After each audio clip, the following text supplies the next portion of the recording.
Hi, New Yorkers. Welcome to Dorie Clark Week. I'm Olive Hoy, your host. Monday, how to find your breakthrough idea if you have more than one passion. Tuesday, how to build and grow your email list. Wednesday, how to structure your day and year to be more productive. Thursday, networking as an introvert, how to talk about yourself. Friday, how to blog for high-profile publications and create other social proof. Monday to Friday, February 27th to March 3rd. Hello everyone, welcome to New York Real Zoom. This is Dorie Clark Week. I'm Olive Hoy. If this is the first time you're watching New York Real, go check out other interviews because Dorie's on this side, is also in one of the interview and she was in New York Real field trips as well. Hi Dorie, how are you doing? Hey Olive, it's always good to be back on. Today we're both in New York City, but the weather is not great and we don't have to leave our house. We can even interview on Zoom. That's right. We don't have to leave our house at all. I hope you're going to be ordering Seamless all day. How do you know? For Dorie Clark Week, I have a very important message for New York Realers. It is because I have experienced it myself and I cannot not share. Dorie, I want to talk to you today about how people like us, artists, entrepreneurs, how can we find our breakthrough idea while we actually have a million things that we love to do? So my question is how to find your breakthrough idea if you have more than one passion?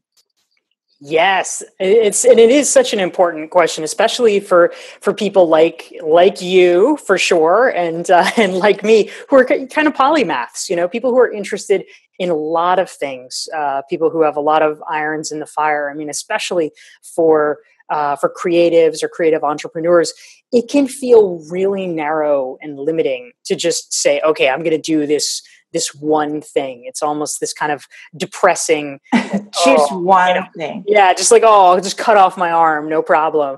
And so I think that that sometimes that can lead to a little bit of paralysis because there is wisdom to the idea that you can make more progress if you focus on one thing. I mean, I think that is true in general, but also some people are just not built that way. Some people are not equipped that way where they are excited to do that. They want to have a little bit of everything. And so over the course of my research, both writing my book Stand Out, where I interviewed dozens, like 50 plus thought leaders across a variety of Yes. And then in developing my Recognized Expert course, I really drilled down into this question. And here is my short answer, Olive, and we can go into more depth about this. But I think that the error that I have found is that many people frame this in a very binary sense. It's you either pick one thing and do it, or you are able to have all of your sort of smorgasbord of interests. And instead, what I like to recommend to people is that if you do have a lot of interests, a lot of passions, what we should reframe it as is it's not that you are choosing one permanently and for all time. Instead, you should pick one for now to focus on and pick, just even a short period of time. Let's say 3 months, let's say 6 months. You know what? If that even seems too intense, pick 1 month and say, I'm going to drive this forward. And part of why that's so powerful is that when you do focus your energies, you are able to gain more traction. And sometimes it can become self-sustaining because when you see that you're actually making progress, it encourages you. There's a feedback mechanism. You say, oh, wait, I'm actually getting some traction here. Let me keep doing it. It's important to realize that it's not that you're giving things up forever. It's just that you're making a temporary choice to move the ball forward. And if you decide later on, after a month or 3 months, it's not as fun as you thought, or you want to try something else, you can go pivot to it. But you've given it a chance to flower over that period of time, which may be just the kickstart that it needs. Wow. So you're saying by thinking that we can only do one thing, it's almost coming from the mind of scarcity. Like we have to experiment. Even pick 1 month, like we can lose anything in 1 month. We're just focusing on one thing. How about your personal journey? I know you are a world-class speaker. You're an author. You are a professor at Duke. You also wrote 2 of my favorite books, Stand Out that you mentioned and Reinventing You. How did you choose which one to focus on before you get to your status? Well, I think this is another really important point. So I'm glad that you're raising it, Olive. I think that sometimes even just making that one choice, like, oh, I'll do this thing, even that can feel painful to people. And so I am a big advocate of the so-called little bets strategy. That's a term that the author Peter Sims uses, and it basically refers to the idea that you should try little micro pilots, little just sort of low Oh, risk I love that. experiments. And yeah, it's great because, you know, if you are putting all your eggs in one basket and it doesn't work, obviously, you know, that's depressing, that's demoralizing. You've spent a lot of time and energy doing it. But if you know, think about it and say, okay, what is the smallest thing that I can do to kind of test an idea? Then that actually is able to give you a lot of data quickly. And so in my particular case, one thing that I did early on, you know, really unintentionally, but it served this purpose, was I started blogging really regularly. And I wrote about a lot of topics. I mean, they were all, you know, kind of in the marketing, management, leadership space, but within that space, it was in every possible direction. I didn't really have a focus theme at all. I just focused on things that I thought were interesting. But by writing the different articles, I was able to ascertain what people were most interested in, you know, based on the number of views, the number of shares, the number of comments, just the feedback that I got. And that gave me really valuable data because originally the things that I was most interested in early on were not what the public wanted. You know, I mean, we sometimes have a skewed view of that. And so my first book, Reinventing You, actually came out of this process. I had written a blog post for the Harvard Business Review called How to Reinvent Your Personal Brand. And that piece became popular. And they asked me, first of all, to turn it into a magazine piece, an extended magazine piece for the Harvard Business Review. And then ultimately, I was able to turn it into a book proposal and sell the book that became Reinventing You. But it all started from a blog post. It started from a little bet. And it's content creation, which is so important. You obviously wrote a lot before that. And they're all in different topics, but that one just got traction. And that's when you know that there's something to it that you should explore. Yes, precisely. Let's say I love doing videos. I'm going to vlog more, and I decided to do more of it. How do I know where my target audience is? So I think that in many ways, in the early days, you really need to treat it from the ground up. You know, it's kind of this constant balancing act between top down. You know, here's what I'm doing, and then let's find people that are interested in it. And then, you know, there's the bottom up, like who are your fans and what do they want? And so in the very earliest stages, of course, there's the top down kind of initiative. No, you know, when you're just starting, nobody knows who you are. Nobody knows anything about you. And so your starting point is, okay, what do you care about? What are you passionate about? Maybe it's music, maybe it's design, maybe it's gardening, you know, whatever it is. But you take your general area and you say, okay, I'm going to do something in this realm. And you just start kind of poking around within it. You know, there's no wrong answers. It's literally just data points early on. Oh, okay, this seems really popular. This seems less popular. But you just put out enough things so that you get a very, very small group of initial fans. And I mean, that could be 10 people. That could be 30 people. Like, it does not have to be a lot. You know, you can, if you put up a video, no matter who you are, you can probably get 30 views on YouTube. And so the question then is that as you are cultivating this audience and they've come to expect, oh, okay, I'm going to hear, you know, regular updates somehow in the realm of marketing or design or, you know, whatever, then you start surveying your audience. And by survey, I don't necessarily mean it has to be anything formal. It could be conversations. You know, if it's local, maybe you have a meetup, or maybe you're having one-on-one coffees with people. If you're doing it on YouTube, maybe at the end of your videos, you say, hey, if there's something you'd like me to make a video about, you know, shoot me an email or write a comment below.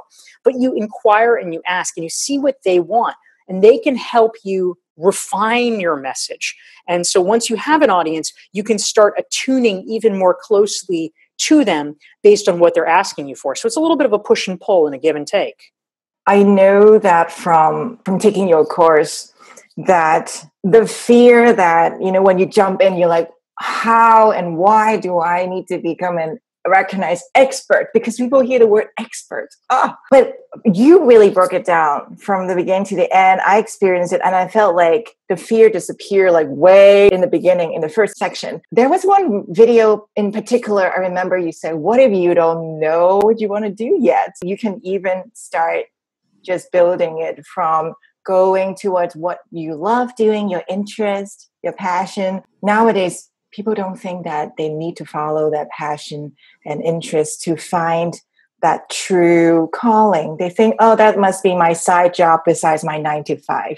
Can you tell us a little bit about the 9 to 5 world, the freelancing world, and how to do more of what you love to do on the weekend and actually make it possible for yourself to support yourself? Yeah, absolutely. And in fact, I have a new book that's coming out this fall of 2017, where the focus of it is about monetizing your expertise and building multiple revenue streams and things like that, which is useful, certainly if you're already self-employed and want to try to find more diverse ways of making money, but also if you have a 9 to 5 job and want to give yourself more optionality. So I think that really is an important point. I mean, it's sort of a perennial debate, right? And you can argue both sides, should you follow your passion? I think that ultimately people kind of set up these extremes, right? These sort of straw men, because on one hand, I mean, yes, if you follow your passion all the time, that could lead to a sort of solipsistic view of like, well, I like to knit hats, and so I'm just going to knit hats, and it's all going to work out. The world does not entitle you to make a living because you like to knit hats. Like that is clearly not how the world works. Not just that. Maybe if you were pursuing that journey and you share it and you write a book about it.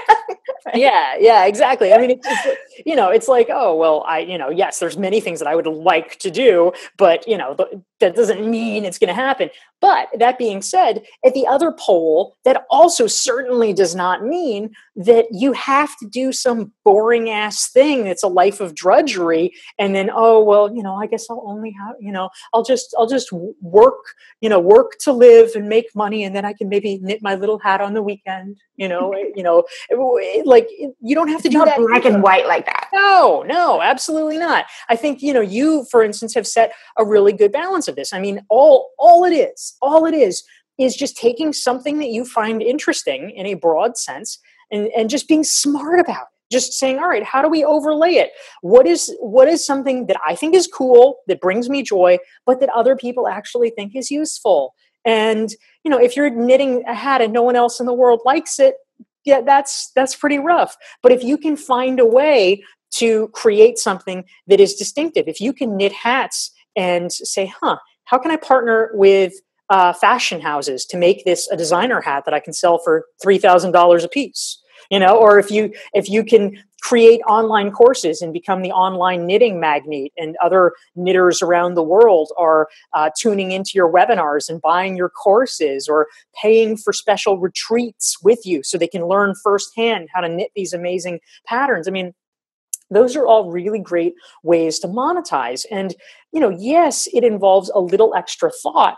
Yes, it involves a little extra skills. Like you can't just literally knit all day. You have to knit plus build relationships, or you have to knit plus know a little bit about business and about, creating a business structure, or monetizing, or doing a course or something like that. But if you're willing to make that amount of effort, in the end, that is a hell of a lot more satisfying than just, doing the drudgery thing that you might otherwise be doing to support yourself.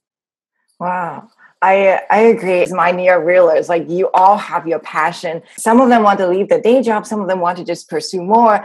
And we have to find a sweet spot where you're happy and you are supporting yourself. And that is totally possible. Tomorrow, on Tuesday, we are going to talk more about the journey of how to get there and to becoming a recognized expert.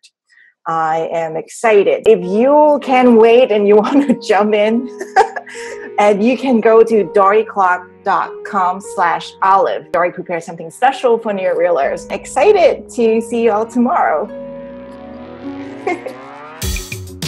Here we are again, another shattered dream. know I have it in me to give you what you want, but time and time again, you make me watch you leave. Another poison letter, when I know just what you mean.